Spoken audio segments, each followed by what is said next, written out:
Hello, I'm Dr. Jennifer Hanna, and this is Large Bowel Obstructions. The learning objectives are to understand the etiology and pathophysiology of large bowel obstruction, understand the clinical presentation of LBO, the workup involved in the diagnosis of LBO, the conservative and surgical treatment options for LBO, and the prognosis of and complications associated with LBO. This is the outline of the talk.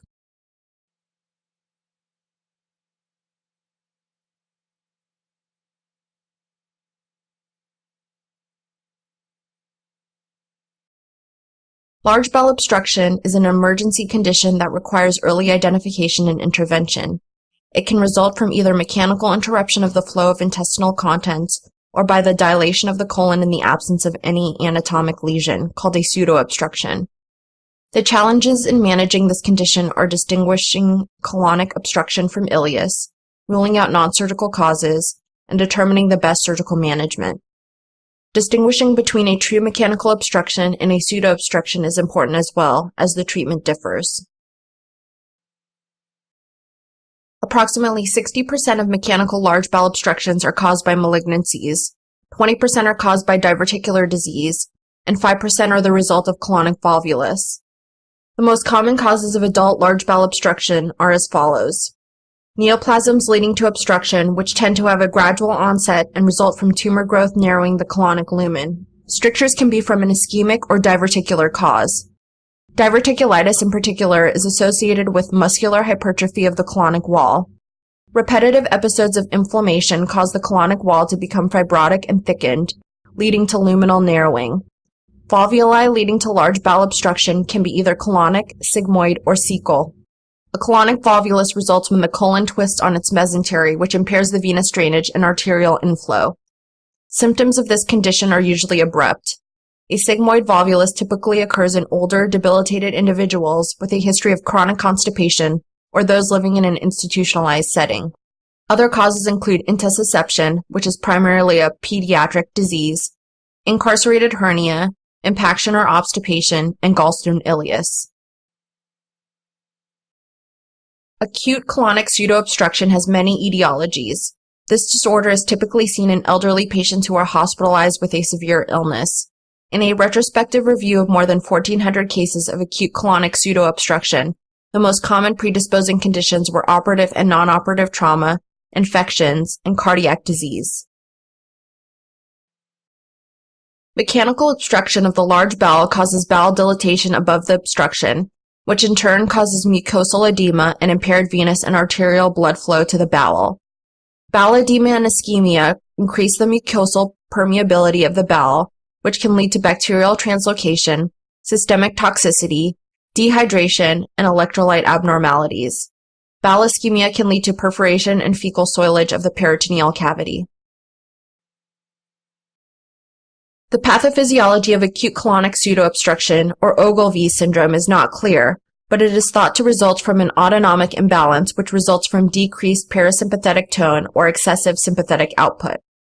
This condition usually occurs in the setting of a wide range of medical or surgical illnesses. If untreated, colonic ischemia or perforation can occur. It is characterized by a loss of peristalsis and results in the accumulation of gas and fluid in the colon. The right colon and cecum are most commonly involved. The risk of perforation for acute colonic pseudo-obstruction ranges from 3% to 15%. The mortality rate is 15% with early care. Mortality increases to 36% if colonic ischemia or perforation develops. Obtain the patient's history of bowel movements, flatus, obstipation, changes in the caliber of stools, or passage of melanotic stools, which may suggest carcinoma and symptoms. Major complaints in patients with large bowel obstruction include abdominal distension, nausea, vomiting, and crampy abdominal pain. An abrupt onset of symptoms makes an acute obstructive event such as a cecal or sigmoid volvulus a more likely diagnosis. A history of chronic constipation, long-term cathartic use, and straining at stools implies diverticulitis or carcinoma.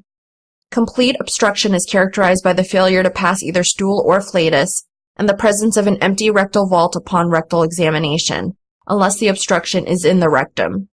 Partial obstruction, in which the patient appears obstipated but continues to pass some gas or stool is a less urgent condition. Distinguishing colonic ileus from organic obstruction is important. Ileus may be suggested by abdominal pain as a dominant feature of the clinical presentation, but may also be suggested by peritoneal signs or the presence of pronounced fever and leukocytosis. Right-sided colonic lesions can grow quite large before obstruction occurs because of the large capacity of the right colon and soft stool consistency. Sigmoid colon and rectal tumors cause colonic obstruction much earlier in their development because the colon is narrower and the stool is harder in that area. Although a complete physical examination is necessary, key elements of the physical examination should focus on thorough examination of the abdomen, groin, and rectum. Abdominal distension may be significant in patients with a large bowel obstruction. The bowel sounds may be normal early on but usually become quiet, and the abdomen is hyperresonant to percussion. Palpation of the abdomen reveals tenderness.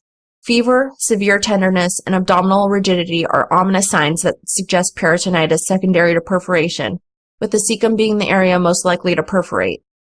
The presence of true involuntary guarding or peritoneal signs should raise the specter of another intra-abdominal process, such as an abscess. An abdominal mass or fullness may be palpated if a tumor is present in the cecum. Evaluation of the inguinal and femoral regions should be an integral part of the examination in a patient with suspected large bowel obstruction. Incarcerated hernias present a frequently missed cause of bowel obstruction. In particular, colonic obstruction is often caused by a left-sided inguinal hernia with the sigmoid colon incarcerated in the hernia. Perform a digital rectal examination to verify the patency of the anus in a neonate. Hard stool suggests impaction, soft stool suggests obstipation. An empty vault suggests obstruction proximal to the level that the examining finger can reach. Fecal occult blood testing should be performed. A positive result may suggest the possibility of a more proximal neoplasm, though this may also be seen with sigmoid diverticulitis. Laboratory studies are directed at evaluating the dehydration and electrolyte imbalance that may occur as a consequence of large bowel obstruction, and at ruling out ileus as a diagnosis. Routine complete blood cell count, serum chemistries, and urine-specific gravity should be evaluated. A decreased hematocrit level, particularly with evidence of chronic iron deficiency anemia, may suggest chronic lower GI bleeding, particularly due to colon cancer. A stool guaiac test also should be performed for similar reasons. Although bowel obstruction or even constipation may mildly elevate the white blood cell count, substantial leukocytosis should prompt reconsideration of the diagnosis. Ileus secondary to intra-abdominal or extra-abdominal infection or another process is a possibility. The suggestion of an abnormal anion gap should prompt an arterial blood gas measurement and/or serum lactate level measurement. Obtain a prothrombin time, PTT, as well as a type and cross-match in cases of significant bleeding, presumed coagulopathy secondary to sepsis, or prior to surgical intervention. Obtain an upright chest radiograph to determine whether free air is present, as is demonstrated in the chest radiograph shown with air under the diaphragm. This would suggest perforation of a hollow viscus and ileus rather than organic obstruction. However, the absence of free air does not exclude perforation, as this finding may be absent in half of all perforations. Flat and upright abdominal radiographs may demonstrate dilation of the small and/or large bowel, air fluid levels, sigmoid or cecal volvulus, or intramural air, which can be an ominous sign that suggests colonic ischemia. Tracing air around the colon into the left gutter and down into the rectum or demonstrating an abrupt cutoff in colonic air suggests the anatomic location of the obstruction. A dilated colon without air in the rectum is more consistent with obstruction. The presence of air in the rectum is consistent with obstipation, ileus, or partial obstruction. However, this finding can be misleading, particularly if the patient has undergone rectal examinations or enemas. Contrast studies include an enema with water-soluble or barium contrast or computed tomography with IV, PO, and/or rectal contrast. These modalities can be used if the diagnosis of large bowel obstruction is suspected but not proven. Differentiation between obstipation and obstruction is required, and if localization is required for surgical intervention. Contrast studies that reveal a column of contrast ending in a bird's beak are suggestive of colonic volvulus, as demonstrated in the radiograph here of a cecal volvulus. Water-soluble gastrografin should be used first over barium as a contrast agent because it usually does not cause chemical peritonitis if the patient has colonic perforation. It also has an osmotic laxative effect that may actually wash out an obstipated colon. If large bowel perforation is ruled out using a gastrografin study but a more detailed anatomic definition is required, a barium enema may be performed. CT scanning is generally not used initially in patients with large bowel obstruction unless the diagnosis is still in question. It can be useful to help rule out intra-abdominal abscess or other causes of ileus. It may also be useful in ruling out synchronous lesions, which might motivate a more extended resection. Initial therapy in patients with suspected large bowel obstruction include volume resuscitation, appropriate preoperative antibiotics, gastric decompression, and timely surgical consultation. Antibiotic coverage must include gram-negative aerobic and gram-negative anaerobic organisms. Patients with complete large bowel obstruction should receive nothing by mouth. Patients with a partial obstruction may tolerate minimal clear liquids, oral medications, and a gradual bowel preparation. Medications that slow colonic motility, including narcotics and anticholinergics, should be stopped if possible. Oral laxatives are contraindicated if large bowel obstruction is suspected. If any evidence suggests simple constipation, patients should be managed with transrectal enemas. For the subset of patients in whom the obstruction is not only malignant but also reflects substantially disseminated or even inoperable disease, consideration of completely non-operative palliative therapy within the context of a palliative care or hospice approach may be appropriate. For acute colonic pseudoobstruction, if no perforation is present, pseudoobstruction is treated with conservative management for the first 24 hours. This includes bowel rest, hydration, and management of underlying disorders. Pharmacologic treatment of acute colonic pseudoobstruction with neostigmine or colonoscopic decompression may be effective in cases that do not resolve with conservative management. Surgical intervention for acute colonic pseudoobstruction is associated with a high mortality and morbidity, so it is reserved for refractory cases or cases complicated by perforation. Endoscopic dilation and stenting of colonic obstruction for palliation is indicated for colonic near total obstruction, through which some small amount of lumen remains in a high-risk patient with an unresectable malignancy, accepting a risk of reobstruction of the stent. In cases in which the stent is deployed before surgery, this procedure permits relief of the acute obstruction, resuscitation of the patient, and mechanical bowel preparation before a one-stage colonic resection and reanastomosis, thus avoiding temporary or permanent colostomy. Surgical consultation and backup should be available, as the risk of perforation is increased during attempts at such procedures. Endoscopic reduction is indicated for sigmoid volvulus when peritoneal signs are absent, which would imply dead bowel or perforation. Endoscopic reduction is not indicated for the less common cecal or transverse colonic volvulus. Reduction of a volvulus does not imply cure. The sigmoid usually revolvulizes if definitive treatment with sigmoid resection is not carried out.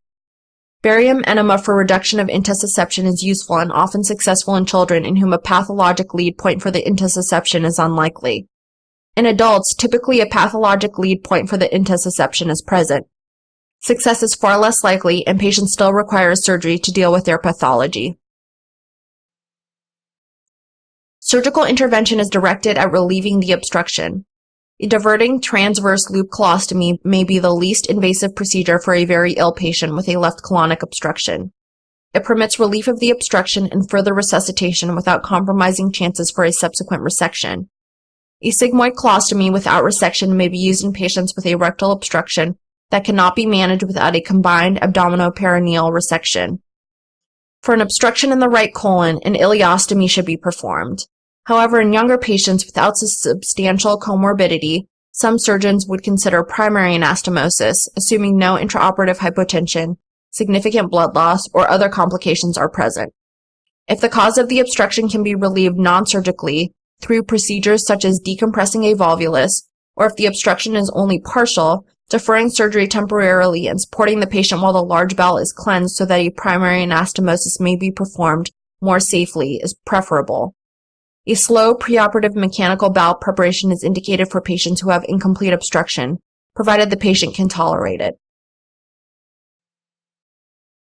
In most patients, the obstructing lesion is resected. Because the colon has not been cleansed, anastomosis is often risky. After resection, most surgeons perform a proximal colostomy if the obstruction is on the left side, or ileostomy if it is on the right side. In patients with substantial comorbidities and that are a high-risk surgical candidate or in the presence of an unresectable tumor, a diverting proximal colostomy or ileostomy may be performed without resection. Surgical treatment of left colon carcinomas include resection and diversion without primary anastomosis, or resection with primary anastomosis and intraoperative lavage. Right colonic obstructions are treated with a right colectomy and a primary anastomosis between the ileum and the transverse colon, or resection and diversion without a primary anastomosis, as in the case with left colon carcinomas. Patients with persistent obstruction secondary to diverticular disease despite appropriate medical management are treated surgically. Surgical resection follows the same principles as the treatment of carcinomas.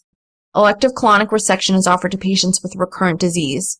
Sigmoidoscopy with volvulus reduction is the initial procedure of choice for sigmoid volvuli. If it cannot be reduced initially by these means, the second choice is sigmoid colectomy. Even if reduction is successful, an elective sigmoidectomy should be performed because of the high incidence of recurrence.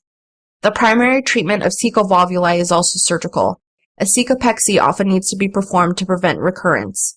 Second choice is colonoscopy due to the high risk of colon perforation. Adult colonic intussusception is treated with primary colon resection without prior reduction.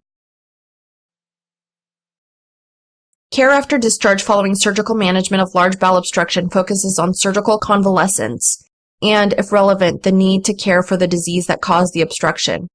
An obstructing colon cancer may require postoperative chemotherapy depending on the stage of the disease. The patient who is chronically obstipated may need stool softeners. If the patient has received a colostomy or ileostomy, a decision regarding whether it is temporary or permanent will need to be made with the patient depending on the patient's diagnosis, comorbidities, and postoperative convalescence. Most patients who retain a rectum are, at least in principle, candidates for reanastomosis at a subsequent stage. Generally, it is performed 2 to 3 months after the initial operation. Patients with an endoscopically reduced sigmoid volvulus should be offered elective surgical procedures, including sigmoid resection or fixation, because of the high risk of recurrence. Large bowel obstruction is largely a surgical entity. The morbidity and mortality of large bowel obstruction are often related to the patient's overall medical condition and the presence of any comorbidities that define surgical risk before decompression, whether or not the obstruction is treated early in its time course, and to the underlying disease causing the obstruction. That is, if a large bowel obstruction is secondary to carcinoma, the outcome is dependent on the carcinoma prognosis.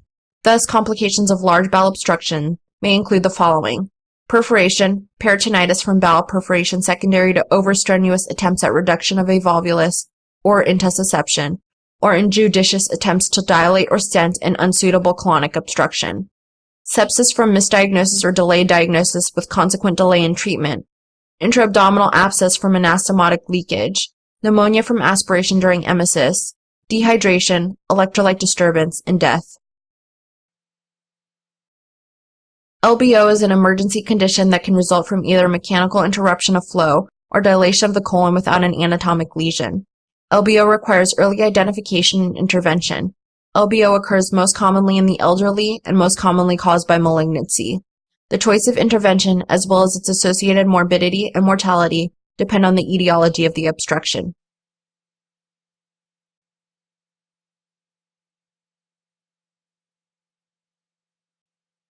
Thank you.